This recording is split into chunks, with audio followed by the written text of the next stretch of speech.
Ang good advantage guys, saan kami nakatira ay malapit kami sa public market. Ito guys, nagdalikyat ragyo ni husband kay kailangan namin ng carrots. Wala na pala kaming carrots at saka patatas. Kailangan ko sa beef ba kay ang fritada. So ngayon, bumili na din ako na polio. Guys, 5 minutes drive lang dyan. Pwede nga bike pwede din tricycle. Nakabili ako na. Hala, kay nito ba to? Masarap ito ilagay sa fridge, palamigin. So ayan guys, ang aking napamalingki for today. Ayan ang ating kalamansi, halaga 15 pesos. Ang ating malalaking carrot. Carrot! Nakabili na naman ako ng aking paborito.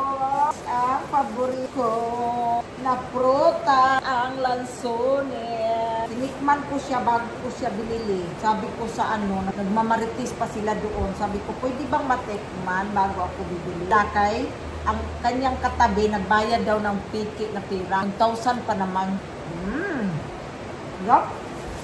Ako lang mahilig niyan Nalagpak na. Tapos, ano pa ba ang nabili ko?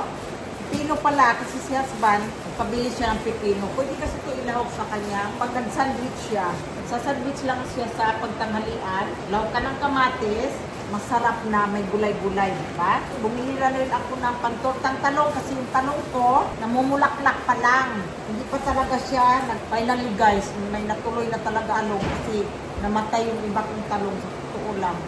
Agod! Kapala ang mangga, grabe na ito. Pag nag-craving lang ako guys, talaga bibili ng mga ganito. Yan ang mangga. That's the fruit I buy. I will put in that. This is very juicy, my love. But it's nice when you put in the fridge. It's very juicy. You like it? Very juicy. Star apple. Take star apple. Oh, have some. Okay. Itong mangga ay nasa 190 pesos. Diba? Pag sa Australia to, grabe. At take note, nakabili pa ako na sa aking mga paborito talagang buko. Buko at sabaw. Good for us to guys. Dapat na daw umiinom tayo kahit isang buko araw-araw sabaw. 35 pesos ang isa niyan. So ako na lang magbuak niyan. Actually, tinatabi ko ang buong talaga sa fridge para pag lumamig siya, masarap kasi inumin ang sabaw. Ito pa guys, ang aking nabili. Sariwa kaayo.